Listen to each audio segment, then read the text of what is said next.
I pledge allegiance to the flag of the United States of America and to the republic for which it stands, one nation, under God, indivisible, with liberty and justice for all. Thank you, everybody. Thank you for coming. You have the roll. You don't. Okay, so yeah, you can just take it off. And just read. Just read the name and then we'll keep count whether the president. Okay. Carrie Walls, Here. Robert Watchsmith, No.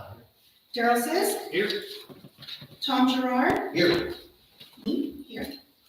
Steve Schuman, Jerry Bridge, Here.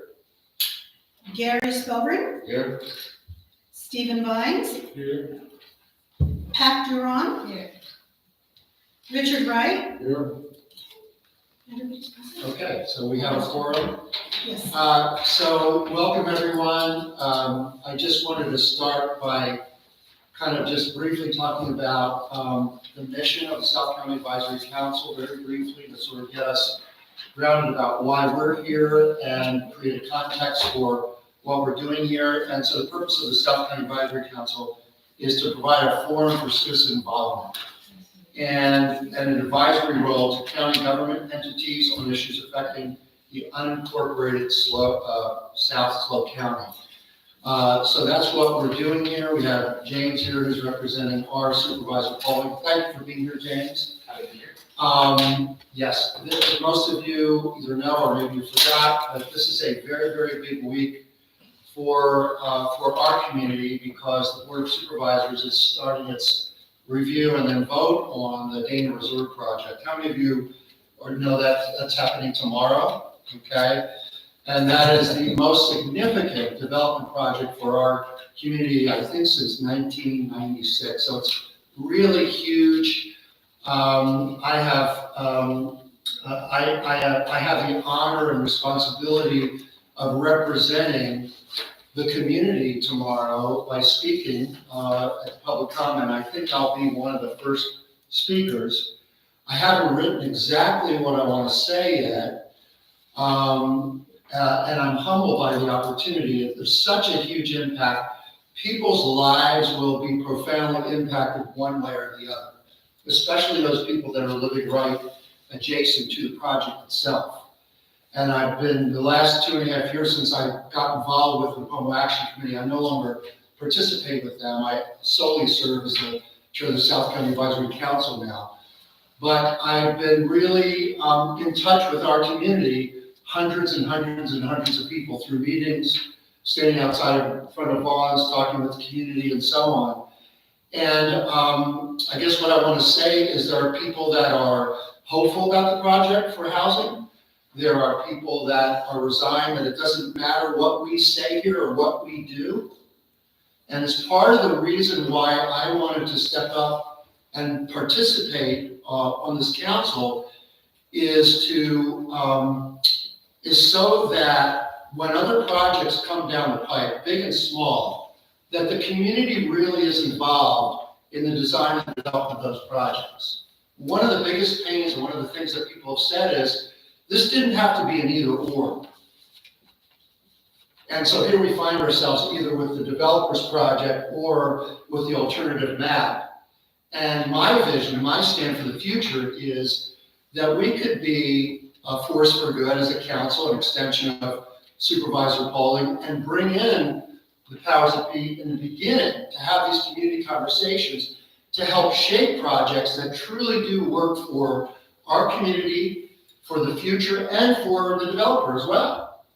So I just wanted to say that and let you know what my stand in the matter is and what my vision is for this council. Yes, thank you so much. And I appreciate each and every one of you being here. So let's see. The other thing is, piece of business is Russ Hobbs, who's not here tonight, is one of our council members. There was a glitch in the paperwork, as it turns out. Russ wants to be on the council. He got his signatures. So I guess I would just ask if there is a, do we need to just get a second on his nomination, or how do we just vote? Or I've got his, okay, so we'll just hold that till the next meeting, so, Sitting like me a few minutes late, there you go. hey, Russ. Come on, man, you still want to be on the council? Yes, sir. Cool. So you want to, just, request that you be on the council, you've got your paperwork done, you've got your technical signatures? Yes, sir. Yeah. So you're requesting to be on the council? Yes, sir. Should I step out for the vote? No. We'll vote our heads down. Yeah. All in favor of accepting Russ to be on the council? I move to accept Russ Hobbs to the council. Great. I said second. All in favor? Any opposed? No abstentions. Okay, Russ, you're in, like it or not. Thank you, sir. Russ Hobbs, so Joe. What area Is it not on? Okay. Okay. Do you have any community presentations? I think we do. From, CHP? No, Sheriff. Sure. John Penfold, the Sheriff's Office. This month I failed to actually get specific stats. I went through some of our calls for service regarding the promo, just for the month of April so far. We've had approximately 250 calls for service. That includes everything, death reports, traffic stops, mental health issues, just a little bit of everything. But all in all, I mean, I think it's going very well, so trying to keep deputies down here as many as we can, every day, all day long, so. Right. Yeah. Next month, I'll have actually specific stats and breakdown of crimes and traffic stops and all that stuff for you, so. Awesome. Good. You're right on time because we're actually, I forgot to mention, we are now presenting this meeting. It's supposed to be live to Facebook, right? It's up live on YouTube. Live on YouTube. So we'll be ready for that. And It's that's, not gonna go just a little that way. yeah, just a little bit this way. Oh, So. we'll have a tripod next week. Step on what you're saying, but part of what I forgot to introduce was the fact that thanks to Rose and her husband, we are now, wanted to and actively engaging the community at large. People that can't be here and should know, what's going on. So, any questions? Sure. Oh, I have a question. I know it's early days. Do you have any updates on the shooting that happened during the spring break? So the short answer is no right now. Our detectives are actively working on it. So we're not getting daily updates. They're keeping that stuff close to their chest right now. Whatever leads they have, they're working on. I will try to see what they will reveal for the next meeting and give you an update on that. And then you have a question. Where was the shooting? In Galaxy Trailer Park? Yes, sir. Yeah, let's see, the data project, how is that gonna affect the police department? So I know our chief put out a letter of information.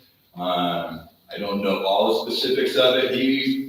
I think it's his impression and through his research that obviously if it gets approved, we're gonna need more deputy sheriffs. We would need to get the substation built and more positions all the way up, probably from top to bottom, basically, that help control and help staff the mobile, because it's gonna grow substantially with that development, the Magenta one, the other one on Running Road. I mean, you're talking probably, just my quick math, if you're talking 1,200 homes, another couple hundred, so you're almost 1,500, 2,000 homes, 4 people home, another, 6, 8, 10,000 people. So it'll definitely impact us. Is there forgive me for not knowing that, is there a standard by which, population versus number of officers? I don't know. Okay. It's generally 1 per 1,000. 1 per 1,000, okay. Where would the substation be located? They're talking about right here, right where it is, almost, Oh. an empty field right next door. Okay, So, yeah, they have plans already, and just few little modifications, and then, but right now, they're obviously working on, the dispatch up in Templeton, that whole project's going. uh-huh, So it's probably, hopefully not far behind that one, so. oh, good. I heard that there's a lot of car thefts or things like that in Trilogy, is that true? Some, I don't think there's a lot, there is some. we try to tell people, I mean, obviously the gold rule is to lock your car. Nowadays, we're telling people, obviously, lock your car, don't leave anything in your car, nothing visible, because they will break a window. And it's not just Trilogy, it's everywhere throughout the county, throughout the state. So, yes, Are you using mental health workers with your patrol? yes. So we have a community action team. So each station has one deputy that's assigned, supposed to be primarily, we're trying to get them out as often as possible, to where they go around and have mental health contacts with people. And part of the time they have a mental health worker with them. Not always, but part of the time they do. So we're trying to get them out as much as possible. Yes. Yeah, confirming you just advised that the new substation is going to be across from the NRC, not up in where the park is? My understanding is going to be right here in the field, right next to it. That's what I was told. Okay, thank you. Any other questions? Yeah. Back to the shooting, that's a really important thing to me that happened literally right in front of my house. Okay. I'm wondering, so we've heard nothing. I don't know who you're looking for as suspects. Do you have suspects? Is there someone, is there something we should be on the lookout for? I will have to find out through our detectives. Like I said, they haven't revealed that information to us.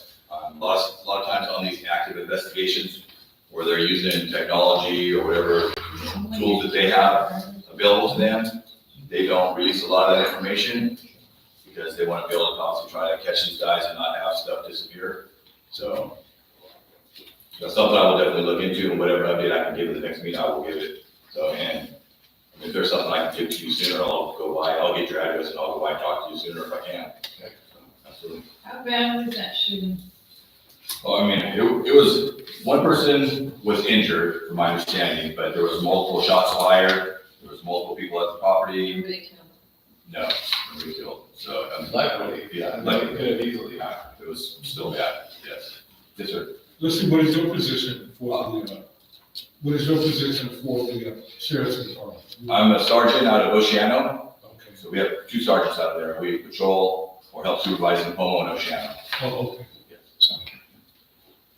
Any other questions? So Supervisor Pauling had met with Commander Dowdy a couple weeks ago, and he was indicating that the CAT deputy and the CAT team were working on clearing out an encampment in Oceano. That's a big project, and that once that was completed, then they were going to move into Como and maybe work on that theft kind of. It's like a micro encampment, the one that's quite visible from the off right there. Yeah, right by Do you know if that's, are we, any idea of timeline when maybe looking at? No, I would hope, like I said, the one up there and then Oceano, hopefully that only takes within a week or so. Okay. So hopefully within the next 2 weeks, we should be on this one. And this, start working on that. And then I know there's plans to get going on the San River Riverbed. So that's going to be a major operation with a bunch of people, so, yes. Have you guys noticed, there's a little bit more tagging going on at Brook PD and stuff? Yes, I don't know, maybe I've been living in a cave, but I just noticed a couple of weeks ago, yeah, it's kind of growing. it is growing. And we will get we have a volunteer that comes down and does the graffiti removal, and we'll get them down here to start removing some of that graffiti.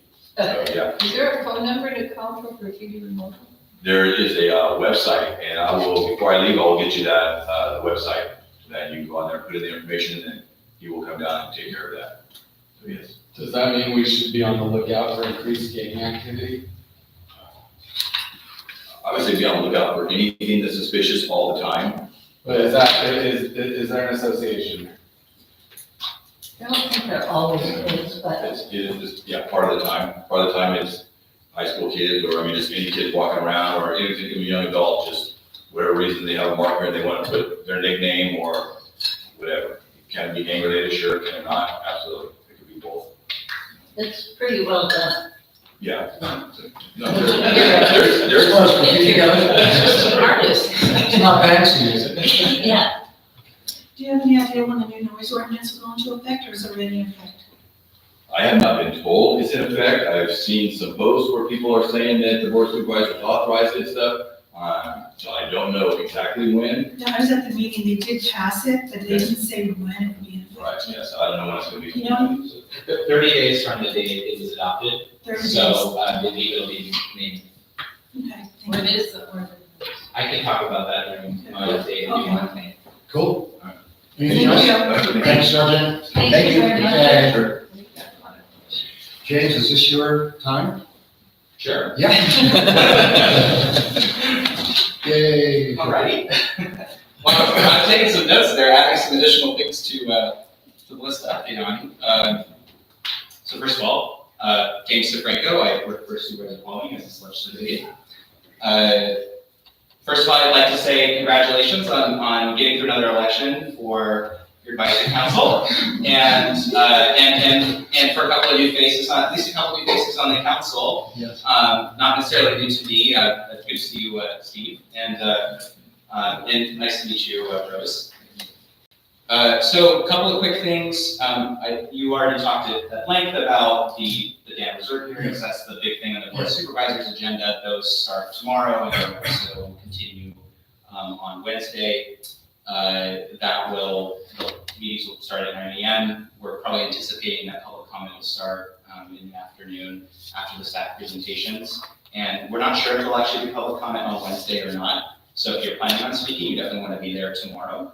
And it'll continue into Wednesday for public comment if not everybody who is present on Tuesday gets a chance to speak. And I just was told this afternoon that they'll be offering a couple of different speaker slip options. So there'll be a 1-minute speaker slip option, and those folks, if you opt to do that voluntarily, then you could go speak first, be a part of the early group. They'll move through all the 1-minute speaker comment slips and then move to the 3-minute normal speaker slips. So if you would like to kind of move through a little bit quicker and get on with your day, that's another option for you. So the 1-minute ones will start at 1 also, or they can start anytime? Well, I should clarify, the actual start time for public comment is highly variable. We'll actually wait and see when staff presentations complete, questions that the board members have of staff, and then there'll be probably be a break for lunch and then for closed session, and we're kind of anticipating it could be 1:30. I mean, it could be later than that. It's really just kind of dependent on how quickly everybody moves through that first half of the morning, because there is a normal agenda at the beginning, but it's consent, so it should go quickly. Like I said, afternoon is when we're anticipating, but you are certainly, if you really want to be there and be up first, then get there early and get your speaker slip in, and plan on being there for the morning too. James, will it be on slow spin? Yes, yeah, meetings are always streamed on SlowSpan, both through the county channel and then on the website, and then the county website itself. And you can always watch the meetings online, but of course, if you want to speak, you have to be there in person. Do you think we could start streaming on SlowSpan ourselves? My suspicion would be is that you would need to get a contract with AGP who runs SlowSpan, and I believe that is quite an expensive undertaking. Okay. So you could reach out to AGP and find out about that, but and I think they're the ones that then have to run the streaming process, and now I'm speaking a little bit beyond my headlights here. I don't want to give you false information, especially now that we're streaming. But I would say, yeah, reach out to AGP, and you can inquire about that, or you can send me an email on the Thank you. Okay, I'm Anything else for Jane? Well, I have a couple other updates. Yeah. Sorry, I'll move quick here. Yeah, no, take it. So just real quick on the sheriff substation, that is something that Supervisor Pauling is excited to see continue to move forward. We're in the design phase still. The location is right across this, or let's see how the best way to describe it is that vacant lot that is on tap there next to the shopping center that has Bubbles and Tea, and across from Juneau Miller Park. Currently the board is looking at debt financing the sheriff station, so that would be usually involving other county needs that we would loop in for debt financing, and I think that's going to happen during budget discussions in June. So, but it is definitely a priority. It's a need that regardless of any it's a current need, and it would definitely be a need with some of the housing projects that are coming online. I believe the information I saw in the letter, and I'm not sure if there's more recent information, and actually, Jocelyn, you might actually know better than me, but I think the data that I saw on the number of deputies that the sheriff's office anticipates needing is 10 deputies and 2 sergeants for that project to service the population of that project at full build out, which is, not for another 10 years, but just for a point of reference, I think that's the letter that I saw.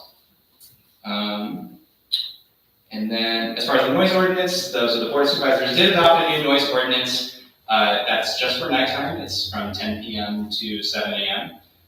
It's modeled after a lot of the noise ordinances that we see in other municipalities. The general idea is that if you're making sounds that are discernible 100 feet from your property line, then a law enforcement officer can issue us an administrative citation and refer you to code enforcement for additional violation follow-up. The idea is not to take a punitive approach, but to be more collaborative with folks, because we've been hearing, since Supervisor Pauley came into office, we've heard from some people that have had sheriff's office respond to the property as many as 10 or 20 times in a 2-year period. And because our current noise ordinance is just written in such a arcane way that relies heavily on decibel standards that you need a licensed acoustic engineer in order to be able to enforce it, we decided to go with a more subjective approach that other municipalities use, and that is set to go into effect on May 9th. And so the idea is you'll still report that to call the non-emergency dispatch line and after hours, and then they'll assist you, and then code enforcement then can follow up with that property owner on making proper adjustments to their behavior, especially if they're more kind of a problematic property owner. And then just a couple of last quick things. Sorry. No, go ahead. So for the Community Advisory Council member training, that's coming up this Friday. Right. So I think I saw on the RSVP list that a few of you had signed up, which is great. Hope to see as many of you there as possible. That's going to be at the library in SLO. I think it starts at 8:30. 8:30. And Supervisor Pauling is going to be there. It's going to be an opportunity to learn more about the land use process, learn about other county departments, and just how to be more effective at advocating for your community and being an effective advisory council. And so we're excited to see that come together and hope to see you there. Yeah, and that's so that's a countywide tenants, not just the SCAC. That's all advisory councils, all advisory council members are invited to participate. Right. What size audience do you expect for that? I only saw the RSVP list for SCAC, Oh. so I don't know how many people are going to be there. But my guess, there's 11 advisory councils. Oh, okay. So I'm hoping that there's going to be 20 to 30 people there. Yeah. How many more are planning to be there? That's great. Okay, thank you. So, where do you sign up? So I did send out an email link, and I'm Yes. not sure if that made its way around. Steve's new on the council, so we'll make sure you get what you need. She'll send you the link, just do it online. Can you still RSVP? It may have closed, but Okay. I'll just, if you run into an issue there, let me know and I'll make sure that. Can you add? I don't know if I can add it myself, but if you have my email, right, Steve? I think so. I'll give you my card on the way out, but shoot me an email and I'll make sure that's taken care of. Yeah, because we want everybody to be there. So even though they had a deadline for RSVP, I'm just go ahead and say that you can come. And it's 8:30 until I think 12:30? Yeah, it's the morning. Yeah. And I think that's all I have. I did notice on your agenda that Rose, you added a few things based on the letter that Supervisor Pauling sent to your council at the end of last year, which is great that you guys are revisiting that. Obviously, let us know how our office can support you in implementing any of those things. And it looks like question maybe, or is that a stretch? That's a question. I was ready to bring up something else, if you're. I'm done. So yes, thank you so much. Progress report on the perimeter trail project around the community park. Yes, so the perimeter trail is definitely still a long-term unfunded project at this point. It's still definitely a priority in terms of among the types of projects that Supervisor Pauling wants to fund as more funds come into the county through development projects or if grant funds become available. As far as a specific, any more specific information I can provide on it at this time, that's all I have. But the other one, the disc golf course, which some of you may have heard about, we've been trying to work with the Napomo Disc Golf Club on getting a disc golf course put in at the Napomo Park. That one, we finally we're able to sort out all the details with the Planning and Building Department and Parks Department, and the club is working on fundraising. I think they need $8,000 to $10,000 in order to put it together. So we're gonna try to help get them the funds that they need to put that one in. Awesome. And I think I might know what you're gonna ask, but I'll let you ask the question. Go That one also, because we talked about, I think, as a potentially going in at the current dog park location. The dog park has to be relocated first before obviously that would be available. And we are actively working on a solution to get the dog park funded and hope that we can, that would be a project that will be happening in the near future that we could then use. Or that would open up the possibility of moving the horseshoe pits there. So that one is contingent upon that other project moving forward, yeah. So, what if we put it someplace else? Well, if we're gonna put it someplace else, and again, I'm speaking a little bit because I'm trying to remember back to that meeting that we had. We still would have to work with our staff on basically the determination if we can put it at that location where the dog park is, because there are issues with the current location being on a landfill, and there's a lot of rules about what we can and can't do on that site. And as far as another location, it's gonna depend on what's compatible with the park master plan. So all this to say is we have work to do on that one. It's still on my list and something that we're gonna work on. Supervisor Paul and I have just been a little inundated with some other big projects right at the moment, but I promise it is definitely on the list of ones that we're happy to support, continue to explore. But I really do like the idea that we're both on board with the idea that moving into the existing dog park location, if we can get that project moving along to relocate.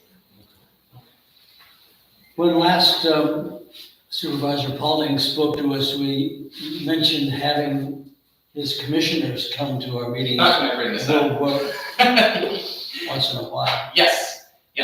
And it was something that he asked me on the way out when I was coming here. It's like, did we follow up on that? And I said, no, I did not follow up on that. So we did remember just today. So long story short, I'd be more than happy to help facilitate that. We're in the process of, we're actually appointing some new folks to various positions. And so it's definitely on the mind right now, and within the next month, we're gonna have some new people on board. So let's circle back on getting you. So you'd like to have some, like, Are we talking about the planning commission? Who are we talking about? There are several commissioners, Okay. from fire safety to Parks and Rec, all who could come once in a while and enlighten us on what's going on. Yeah, so Parks and Rec, we still do not have a appointee on the Fire Safety Council for District 4. We've been advertising it for anyone interested in serving. If any of you are interested in serving on the Fire Safety Council, please reach out to me and we'd love to talk to you about it. So. That's the Fire Safe Council? Fire Safe Council, yes. And what is that?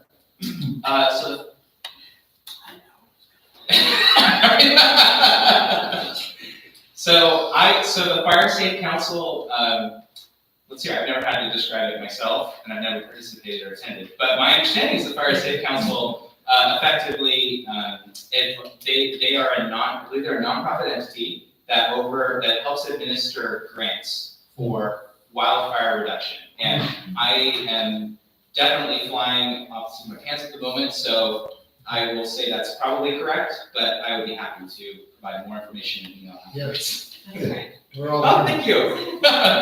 Okay, that's great. James, you got a question? Back to the noise ordinance, I think it's great that we're able to pass that, because we've had many issues ourselves with that. It only addresses about half the problem though, because the noise, it's not just the noise, it's the offensive noise.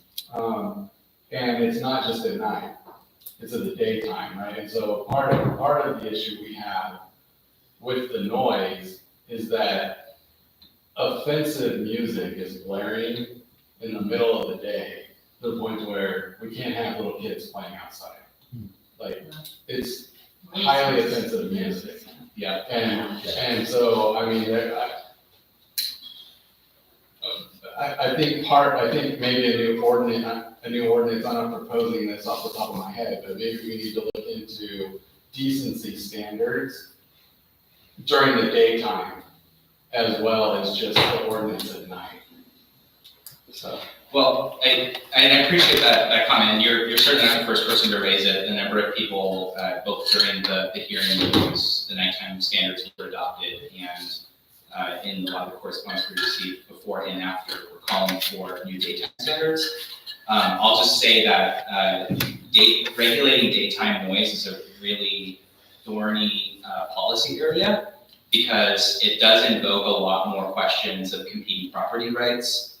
In terms of, what is, I think most people, reasonable people, can agree that you need to be quiet at night, not disturb people when they're sleeping, but during the day, as far as what's acceptable behavior and noise levels, or when you're talking about regulating what is acceptable noise to make in terms of profane music or something like that, that's where it gets a little bit trickier. We do it on the airwaves.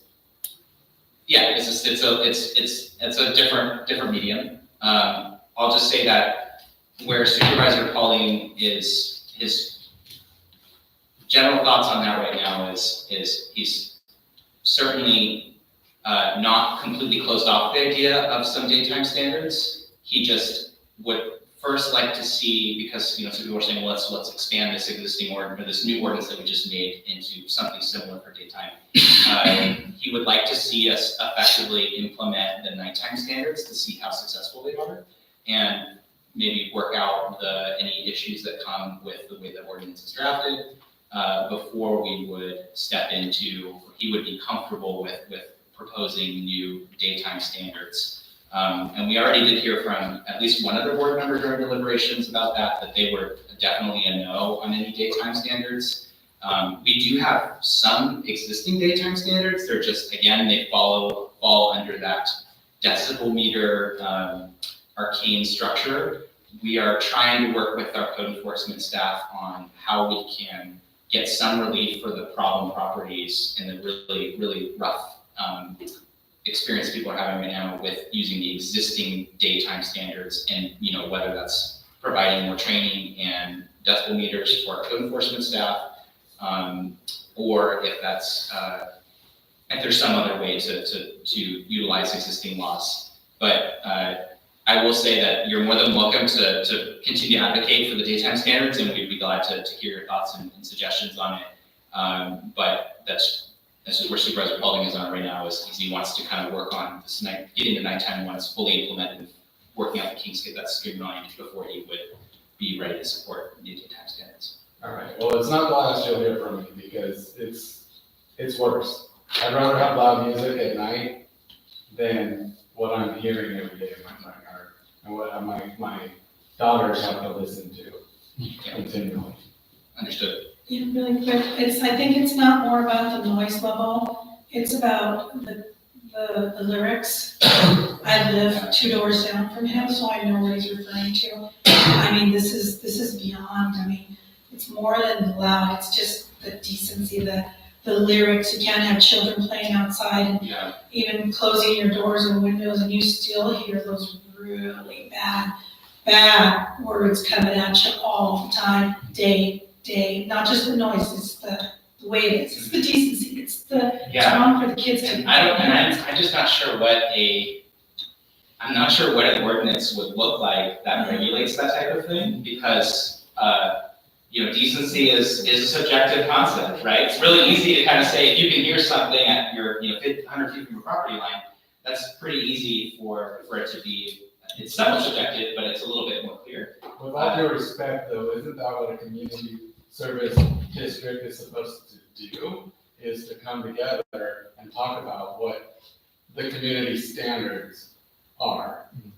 Well, I would say that as soon as you though put it, the counterpoint, of course, is as soon as you put that in the hands of code enforcement or a sheriff's deputy to have to make that determination. Now we have to come up with a whole set of standards that can be quite complicated and a really, really complex regulatory scheme that you would then have to use in order to actually enforce it. And I think that's where you get into some of the complexities of why some supervisors are, and I think Supervisor Pauling would be among that group, would be hesitant to go into that space. Have you guys tried talking to the neighbor? No, we don't want to get shot. They're actually very, they're either gang affiliated or something. They seem hostile, unapproachable. Right. More than Steve.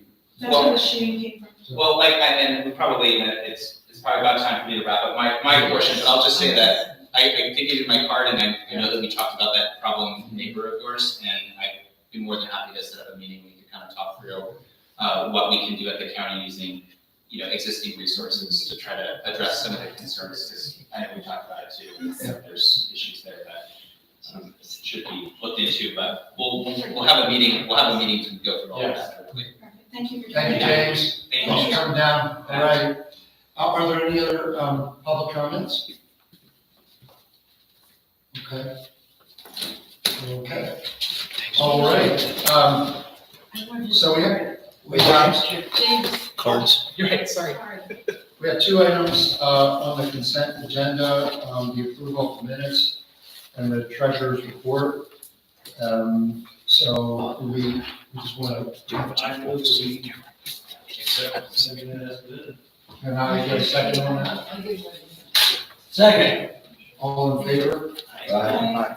Any opposed? Seeing none, okay. All right, then we got a piece of old business, two pieces of old business. The drive-through coffee shop across from McDonald's, So, yeah, I'll take that one from land use. The architects got sick and they was not making today.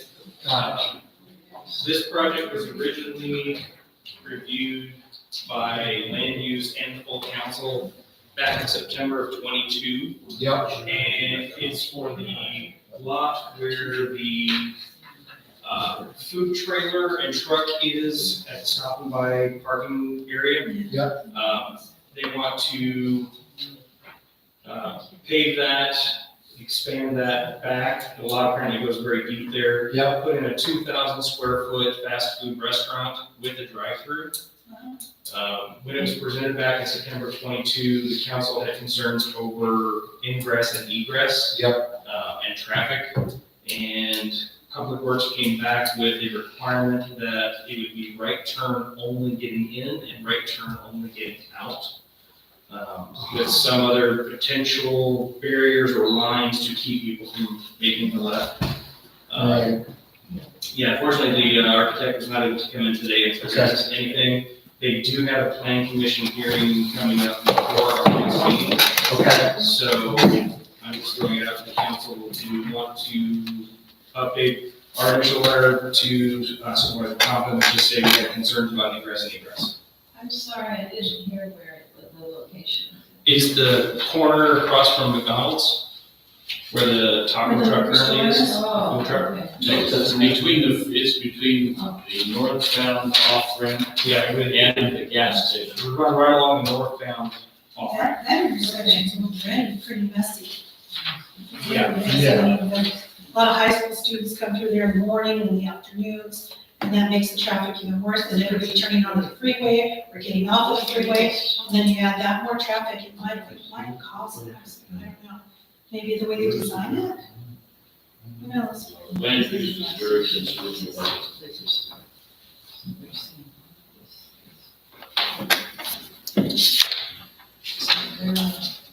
Yes, sir. On this subject, I very much appreciate them trying to find some use for that ugly piece of property. But this project, in my opinion, is it.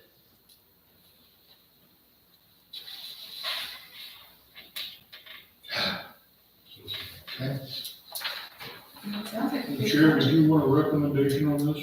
Yes, Yeah, I would move that we do not recommend approval based upon the traffic issues. I don't, it's too close to the off-ramp there to facilitate safety from a traffic perspective in my view. So I would offer the motion that we do offer a recommendation of non-approval. I second on it. that. Is that a second, Russ? Yeah, I did, yeah, I've heard what Okay. Henry just said. And so, all in favor of not approving? Any discussion? Discussion first. Discussion. Sorry, further discussion? So, what would it be? The motion currently on the floor is to recommend denying the project. Because of the location, it's dangerous. Well, it can't be. Because of traffic issues. It's already hard enough to navigate right now. Imagine having that there too. It's pretty crowded already over there. There's a taco truck there. I know there is, but that doesn't seem like very much. It's just the cars navigating in and out that's going to be an issue. Yeah, it's And park. bad location. Right. And then with increasing traffic with growth and development, it's Oh, that's Could even be more. hard. Correct. more of a mess. Any other discussion on this? Yeah, so cars that will be coming from Thompson Road on Taft would have to go all the way to the other side of 101 and somehow make a U-turn and come back to get into it. Yeah, And anyone wanting to go to exit has to go east instead of west. Yeah, so there's actually no place to U-turn there, because it's a no U-turn at the corner of Bonds, where the gas station is. So they'd have to go all the way around past Limo's, back to Frontage Road and around. Hearing no further discussion. hearing none. Well, I'm just gonna say at best, what he was just saying, they can turn right into Vaughn's parking lot and then come out onto Mary and use the signal and therefore not disturb traffic anymore. But that's, I can't even turn left off of frontage anymore to get to Vaughn's. Yeah. I have to go all the way around the back way to Mary, just to go to the store now. Gird your loins. Oh, yeah. So that's why it's kind of observation, I don't know if I'm allowed to chime in, but I'm sending changes on the planning building department's meeting to, the motion might benefit from including the fact that you're aware of the high schoolers crowding that corner twice a day, because that's something that only you would know, that's not something that the traffic engineers look at in high schools. So just, A lot of high school kids even walk there, they walk over the bridge to get to school. So you'll have traffic, pedestrian high school traffic, plus high school drivers will be going through there as well. So make sure we include that verbiage in Yeah. the motion. Okay, Okay, so any other discussion on the matter? due to that, okay. Okay, seeing none, so the motion is now, to deny it. so what's the motion? To recommend denial. Not recommended, do not. Not recommended, and any considerations that should be included in the motion, or just not recommended? Recommend, due to the high school, the traffic, the high school kids walking to and from, we'll put that verbiage in there. Okay, and is there a second on that motion? Second. That was, Okay, all in favor? Aye. Any opposed? One, okay, Okay. and no abstentions. Okay, Daryl, you were also going to speak to the next project. There's nothing on there that actually needs updating, so we can. Okay. Cool. All right. So new business, Phillips 66. Yay. So this is Phillips 66 San Maria Refinery demolition and remediation project. Yes. Good evening, Mr. Chair and members of the South County Advisory Council. I'm Jim Anderson. Longtime employee at Code 66, now retired, but I'm just doing a little bit of consulting because I'm very familiar with the project and with a little bit of the history of the plan. And you have a history with us too. Yeah, Oh, yeah, yeah. last time maybe not so successful, I'll do better this time. So, just to give a little bit of background about our project, as Chairman mentioned, it's a demolition and remediation project, and I'll talk about that in a little bit of detail, but to give you a little bit of background, you know, the refinery's been there since 1955. And we started with about 120 employees. At our peak, one time we had about 180 plus about maybe 70 contractors. And then towards the end, we were down to about 110 employees and about 50 contractors. One of the questions that we are often asked is, well, what happened to the employees? So Phillips 66, and I'm one of the employees, we were treated very, very well by the company. Everybody that wanted to stay with the company got to stay with the company. And so we had 13 refineries throughout the United States, all the way from New Jersey to Texas, Oklahoma, to Missouri, California, Washington. So there was a variety of places that people could choose to go. In addition to that, for people that were more, had roots in the area and either didn't want to or couldn't leave due to family or other commitments, we did assist those employees in education and transitioning to other employers here locally. Fortunately, the timing for the, well, it's still a little bit not definite yet, but the timing of the announcement that Diablo would remain open and get re-permitted, I think helped a little bit because we did have some employees go out to Diablo or PG&E, which is also a great avenue for. So, company took care of the employees. The purpose of our refinery, right from the beginning, we never made gasoline, jet, or diesel at that refinery. What we did was we took the local crude oils and produced semi-refined products, which were shipped to our Rodeo refinery. Okay? And that's where the gasoline, jet, and diesel were made. So what happened is the company made a decision based upon Governor Newsom's goals for California to transition to renewable fuels. And the company said, okay, well, we have this Rodeo refinery up near the Bay Area, north of San Francisco. And they're going to convert, or they have converted, that refinery is now a renewable fuels complex. We don't even really call it a refinery anymore, we call it the Rodeo Renewable Fuels Complex. So because of that, in using renewables, which are things like soybean oil, used cooking oil, tallow, all those type of things, using those kinds of feedstocks, our refinery here became obsolete because all we could refine is crude oil. Okay? So that's why, that's kind of the reason for the closure of the Santa Maria refinery after about 66 years. 66. And so we stopped production at the Santa Maria refinery in about January or so of 2023. Even though it looks like I'm here, we wrote the wrong date, but anyway. So we ceased production in January 23, and since that time,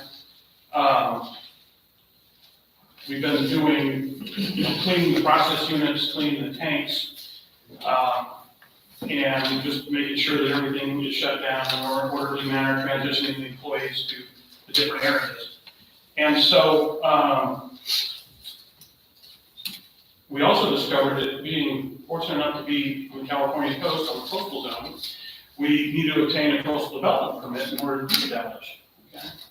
And so we're going through the permitting process. Fortunately, we have outstanding county staff to help us with this. This is not an easy project to permit. From the standpoint of most permits are geared to building something. And so a lot of the planning requirements, the coastal commission or whatever, kind of has that tone to it. So by having really good experienced county staff that is experience in doing demolition projects, we've been able to get through this process pretty well, okay?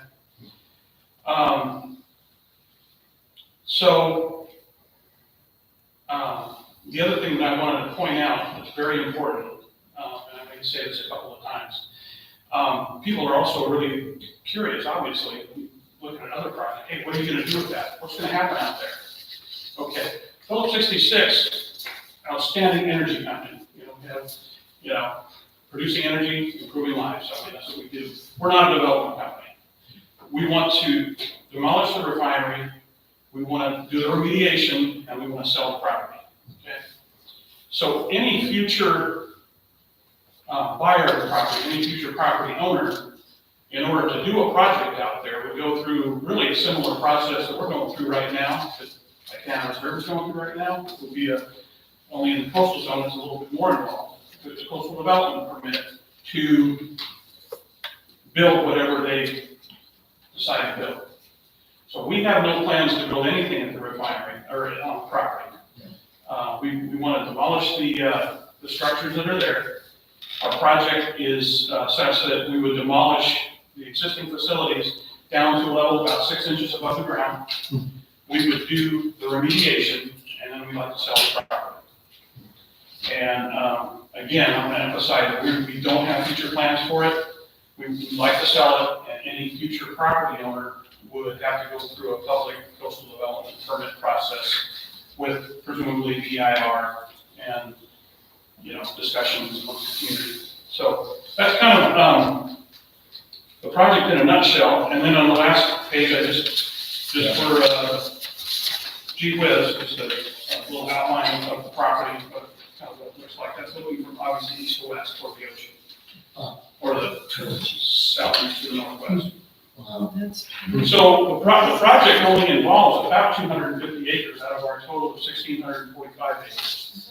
So the project is confined to a pretty small portion of the overall piece of property we have. Some things that and you talked about earlier, like noise. One of the many things the EIR looks at to make sure that we're going to not have noise impacts, or that if we have noise impacts, they're within a reasonable period of the day.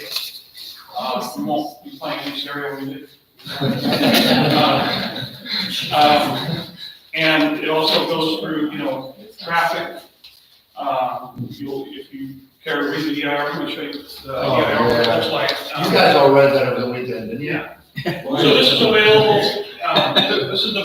Twice. at the Lowell Library, as well as the Romanda Library. And, again, county has done just an outstanding job of going through and getting still upright. all the details. We see your comments on improving, your motion thing. I mean, they're very knowledgeable. So, going through things like traffic, noise, biological resources was a huge thing because we're in the coastal zone and we have a huge amount of biological resources out there. So, I encourage everybody that's interested to at least read the executive summary and further on go through the project description. And then if you're a real techie, then go through the rest of it. So that's about all I have to present. I think I did want to also voice our commitment, Phillips 66 commitment to doing the remediation, both surface and if we find subsurface impacts, then we would obviously remediate that as well. Because our partners with the county, with the water board, to make sure that those are done properly, and that's all about it here. So this EIR includes both the demolition and the remediation.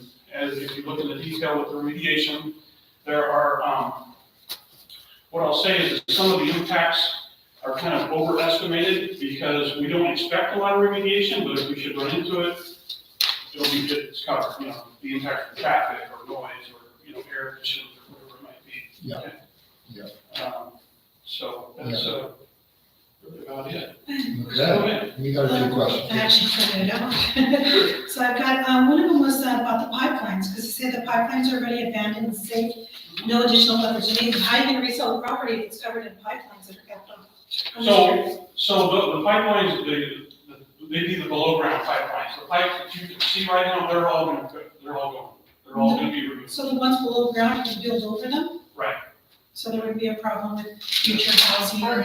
Well, we would be remediating to an industrial standard, as you'll read in there. Yeah. So it would not be housing, it could be potentially a future property owner could put, for example, maybe the desal plant there. That's what he said. A future, I'm gonna emphasize a future property owner, but also, maybe battery storage, or a future property owner might,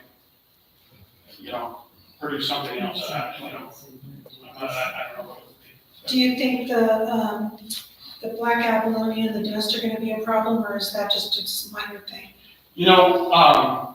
The black abalone has more to do with if we were to remove our ocean outfall line, which was one of the, in fact, let me go through that a little bit. We do propose to leave some facilities such as the electrical substation, the outfall line, we have a truck scale, and there's a few other items that are listed that we'd like to leave. And the reason is if we have natural gas service, and if we have electrical service, and if we have an ocean outfall line, which is really hard to get a new one, that might be an attractive feature for a future commercial or industrial user.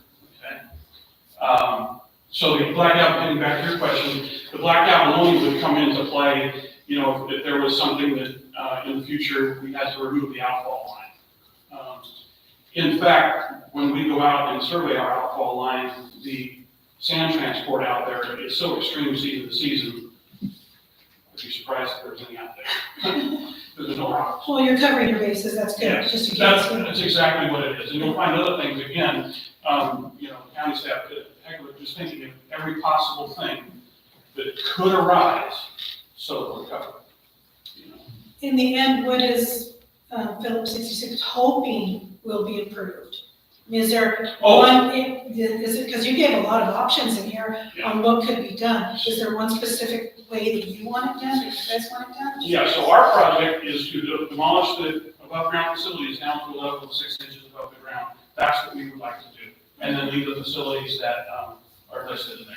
But these different options, are they being presented to the county so that way they can see, well, no, we're going to do it this way, or? Well, in the requirements of CEQA, the California Environmental Quality Act, when you prepare the environmental impact report, you have to provide options.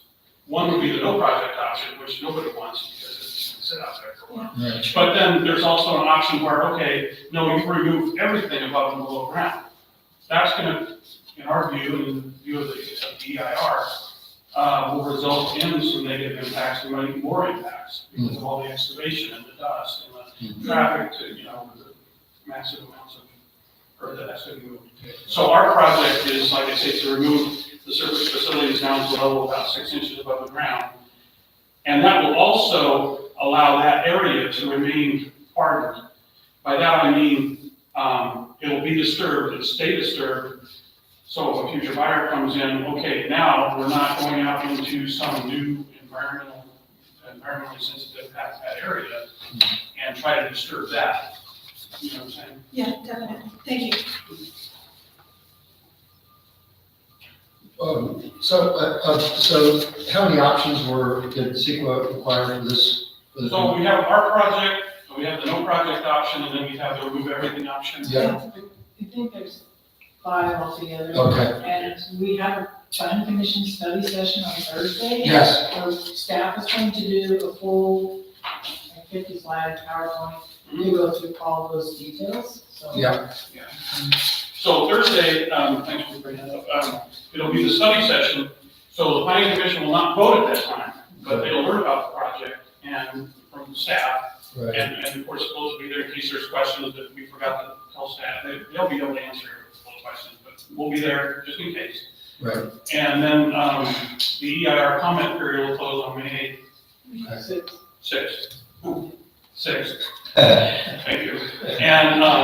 And then after that, once the county and the EIR, they have their contractor respond to all comments, and then we'll have a planning commission meeting scheduled to where, there'll be a vote later.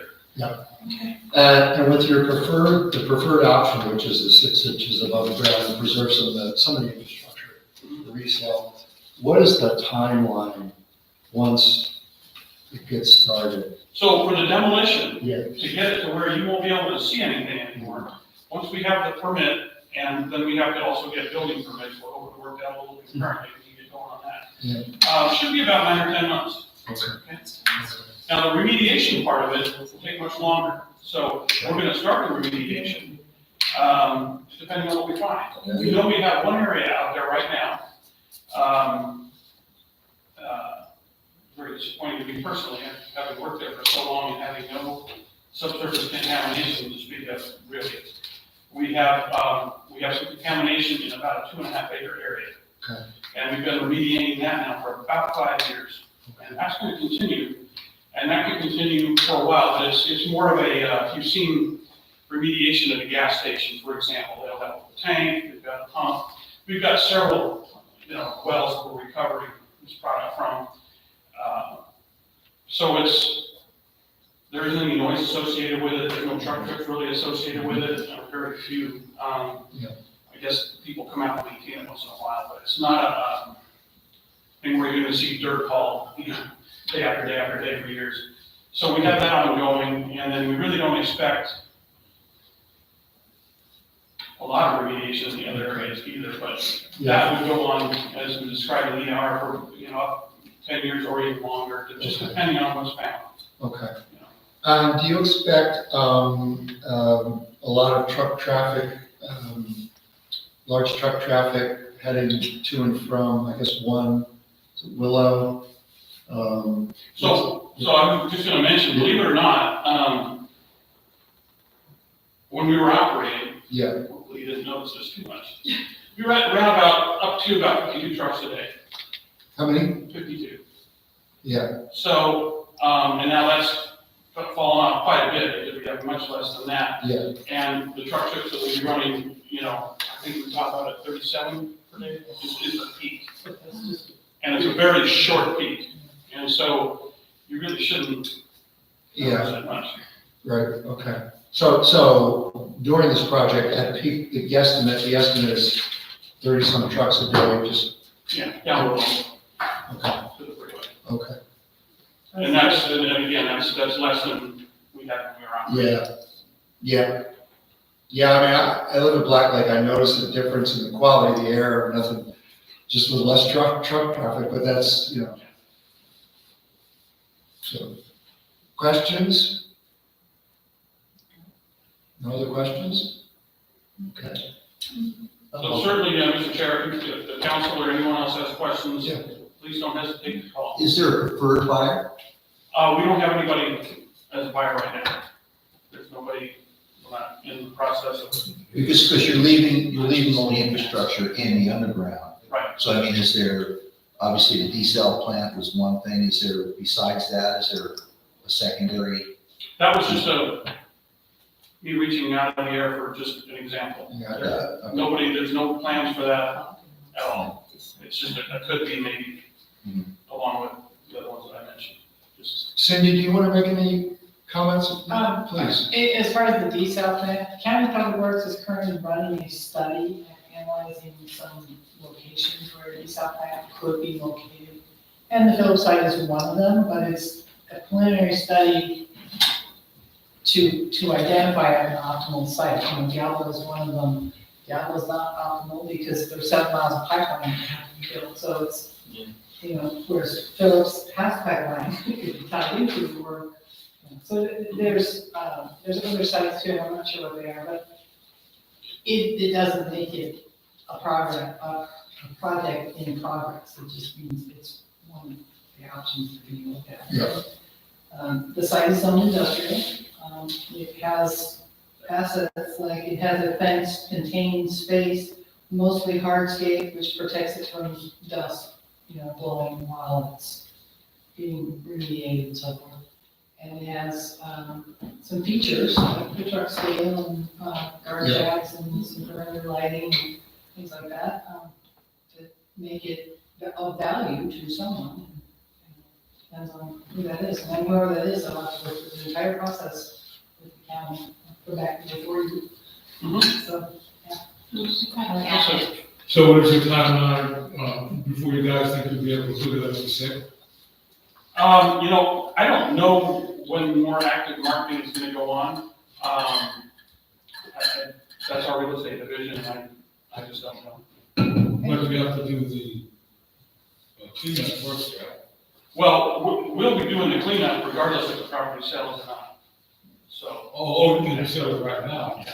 sure. Oh, okay.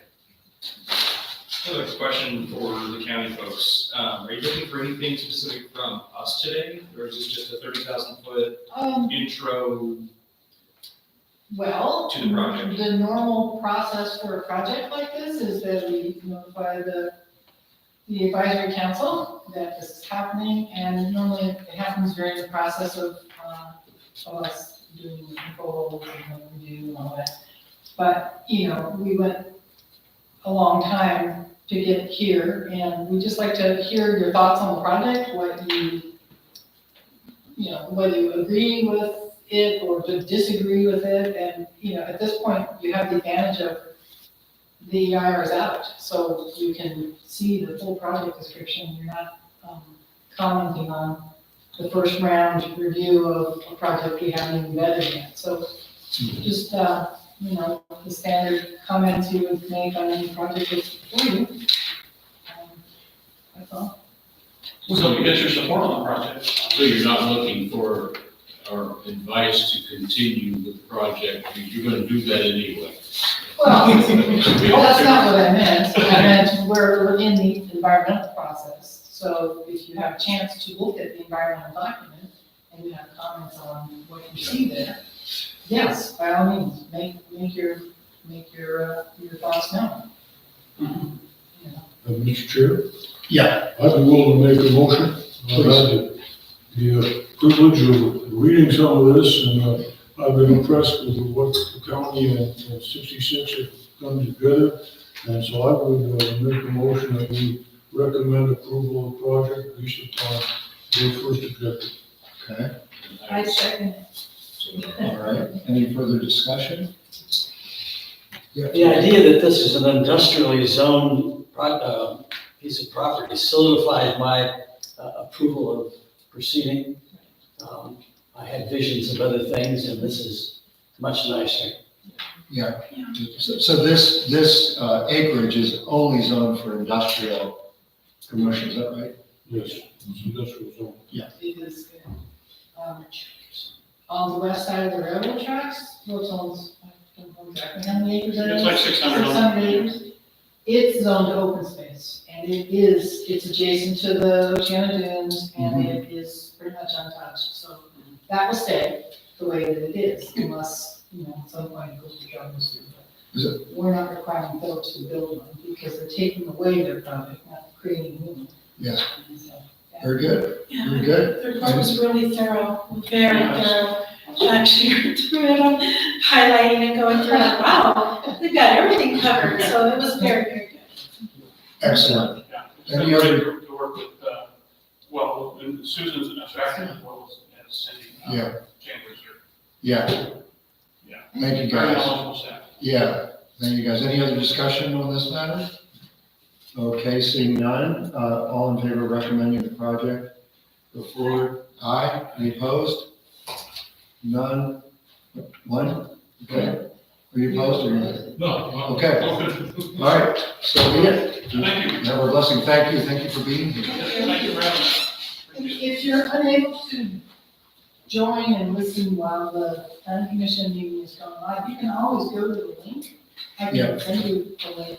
Sure. Go to the link for that hearing date, you can listen to it at home or night or whatever. At any time, you don't have to be there. Oh. But you get a PowerPoint, and you Yeah. can send it, and you Buttons for punishment for you. Yes. Okay. Well, thank you for the extraordinary work, and I'm glad to hear that Phillips is into the recycling of those alternative fuel sources. It's great. Thank you for all your service. Thank you. All right, Rose. Yes. Jim? Question, just aside here. had the rail spur gone in, would it have had any effect on any of this? You know, that's really speculation because the world's kind of changed since then. So whether or not, I kind of doubt it because we have this new goal to have renewable fuels. Okay. And so that would have been kind of counter to that. So, no, the reason for this, the closure and everything really is the renewable fuels.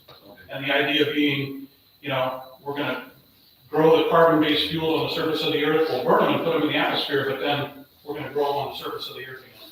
And so we're not digging up new carbon, and that's the whole deal behind it. Yay, Okay, thank you. good. All right. And raspberry, there's two raspberries, apposite now, Yeah. which make it attractive for certain types of future users. So. But not to bring it on, because there won't be a refinery. That's right.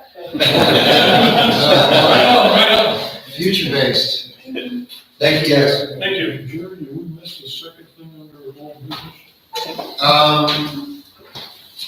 Oh, no, There really wasn't anything Yeah. big that there might be, but there's not. It's just the developers still figuring out with the county over minimum parcel size for the split, so there's no update on it. Well, I know we addressed it once before, so. Yeah, it came back, the county ended up denying the project because it doesn't meet the current standards according to their records for minimum parcel size to split it. And, Tom, you said you always remember it being 1 acre minimum, but I think as of 2020, it may have changed to 2. I was doing a little bit more digging. Yeah, I think when I was, when we were on that call, I was thinking in terms of if it had a sewer, if it had a public sewer, and if he's on septic. Yeah. Is that correct? So the county's denying that. then? Yeah. And Okay, we so have no we're not control taking, over. we're not taking any action on that. then? No. Okay, that was just information. Rose. Okay, so, the past month since I started, I've been going through a lot of the paperwork, and I was going through the, letter dated December 13th, and I guess there's some recommendations from, Supervisor Paul, okay. One of them was, sign a code of civility, which is actually included in this Community Advisory Council handbook. So I don't know if you've had a chance to go through it. If you have, then pretty much what we would do is just sign the, The last one. there's a page here, it's page Next one. 21. And then just sign it and I'll put it on file or something. It's the code of civility. You just gotta read that. We can do that at the next meeting if you like, and then we'll check that off our list. Yeah, why don't we do that next? Yeah, and then, restraining, there we go. There was another recommendation. We've started doing that. Come on. Right? And then, place your purpose and mission statement at the top of your agenda. I did work on a logo and put that on there. And then the final thing would be to consider changes to election and membership requirements to make it easier to fill positions. I think we touched on this in the last meeting. Is there something we need to do just to let everybody know that, hey, these positions are open, or is there something we need to pass? Is it something we need to talk about, or, I mean? That's a really good question. So you all know what she's talking about, the requirements to fill positions not regulated by where you live, but just if you want to step up. One, It would two, require change to the bylaws. we've got 6 positions. Yeah, we've brought that up in the past years. I think it's in the bylaws or something. So that's what Gary's saying, it's in our bylaws, so we would need to amend the bylaws. In order to do that.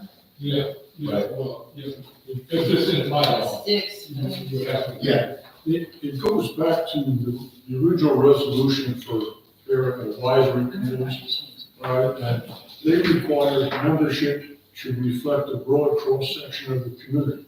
So when they designed this one, that's why they split it up into 7 areas. Got it. Sure that, because let's face it, people in 7 might not have the same issues as people in 1. okay? Right. Things are different by the area. So we're required somehow to keep this a broad cross-section. When you go to something like having somebody at large just running around, I'm not sure that they would relate to specific issues in a particular area. So it becomes an issue. We've tried to fill the vacant positions a number of ways. We put advertisements on on the web and what have you. Yeah. The last thing we did in 2019 was we changed the boundary between 5 and 6 to ensure that we could get more reps from area 5 and move the line down to Willow so that Black Lake could have another representative. So that's one thing we have done in recent past to try and fill some of the vacancies. Yeah, So what is area one? What? I was just gonna ask, what is area one? It's basically everything Downtown. west of the one, or east of the 101, up into the hills. Aha, I mean, it's huge, but it's sparsely populated when you get out of the immediate downtown area here. right. And area seven? So we're in area one right now, correct? We're sitting in one. What's that? We're sitting in area one, is that correct? Yes. And then area seven, where's that? Anybody know? It's the outlying regions all the way around the area. Oh, yeah, I can kind of see it from here. And then LMS, USD, and NCSD, those for anybody, right? Anybody can fill those? No, they have to be appointed by those agencies. You have to be Couldn't appointed? pick somebody to send. Okay, so We the have no CMR control of school that. district has a vacant one, and Yep. water district has a vacant one, to anybody listening out there. And then east of 101, we have area one, and then area seven, which is basically like, is it around? If anybody out there would like to apply for those, that'd be awesome. Okay. Absolutely. What do the Lucia school district want to do? What do You know, it just says here, the school district, it's just vacant. Anybody know what that consists of? It's just, have to be on the board over there. Or the board has to, I think, recommend someone. Oh, have to be involved with that. yeah. Yeah, and I can talk to you more about that. So Herb Kendall is also a good resource for that. okay. So we should, because that is a position that really needs to be, both of these need to be filled. So then at this point, we're just at a consensus that we should just leave everything as it is for now, and let's just try to work with filling those vacancies from the areas that we have. Yeah, I am confident Got with your energy, and the fact that it's going out on YouTube, we will have more than a number of applicants. Now, Jane, you were interested in serving on traffic and circulation. Is there anybody here on that committee? We don't have a committee. I don't know if So it's you're down not- here. Daryl reconstituted it and moved. Okay, so my apologies, I thought we had it. So, and that is a committee for which we could use someone Well, to, Supervisor Paul didn't just mention it. I didn't even know anything about it. But yeah, he mentioned it to me, so that's why I mentioned it to you. okay. But So- don't even go like, why don't you start it? Because I would have no clue what to do. I was, Well, look at me. So, yeah. yeah. Well, Jump in, you figure it out. you know what you're doing. I Well- was counting on someone else's All right. shirt tails. All right, well, Because is there an actual existing committee right now? I thought there was, I mean, online, there's a whole, Talking about the traffic committee, well, it's been kind of vacant since Dan Woodson resigned. And I thought that one of the guys was heading something like. But wasn't Dan on a committee though? Wasn't there other people there's when you look online at our website, there's like 8 names on traffic and circulation. Yeah. Art Hebron, and this one, and that one, and you're on it. So are we saying that there is no one currently serving on? Well, I don't think we have a chair at the moment, the last I heard. So there's a committee without a chair. Well, we had a chair and he moved away and resigned last month. Daryl Victor. Yeah. Yeah. And was there any activity with There was those? one meeting, Okay, but I'm on the committee, but I was not able to attend that Oh, I got meeting, it. so I know nothing about anything that happened. okay.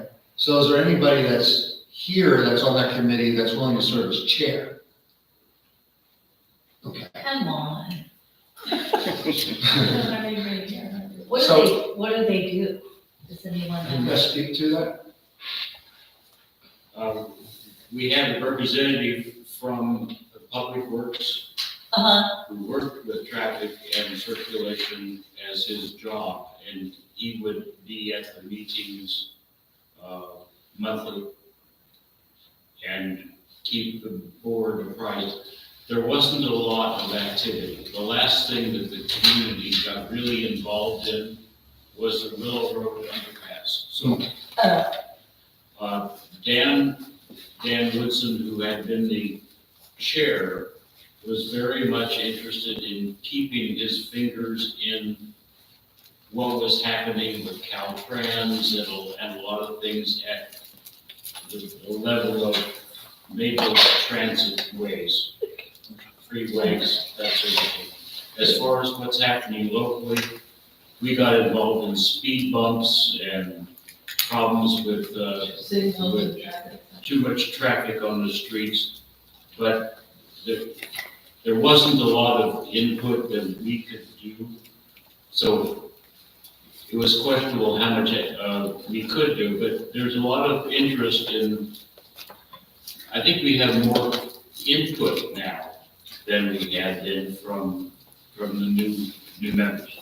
So is that an advisory committee, like what we have here? It's a subcommittee of this group.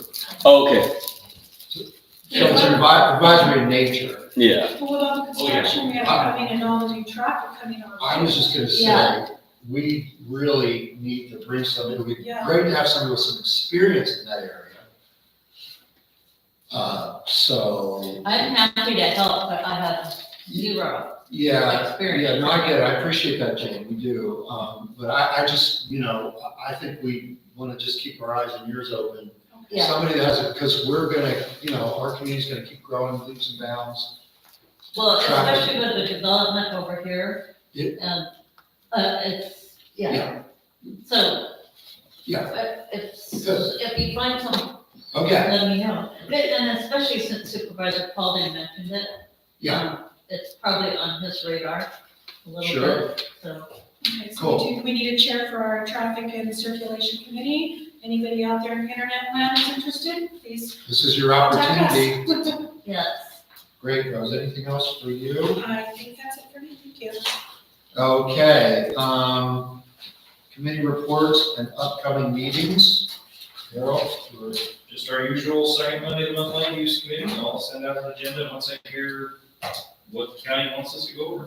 cool. And I just want to confirm, I have that May 13th, is that actually accurate? I have no idea what's happening. Okay. Second Monday, yeah. Is the second Monday, May the 13th, you guys, let me look at your, as I print this and I'm trying to get this thing right. Please review your booklets if you have it. It is May 13th. Great. I made a copy. in here? I made a copy for everybody, yes. I- You don't have a copy, I'll get some extras. Are the bylaws in here? No, the bylaws are. They're online. They're different, yeah, they're on our website. You go to the SCAC website, South County Budget Council website, there's a tab for bylaw. Treasurer's report, Gary? You already saw the financial statement for the month, but we need to have an audit committee formed so I can have the books audited. Okay.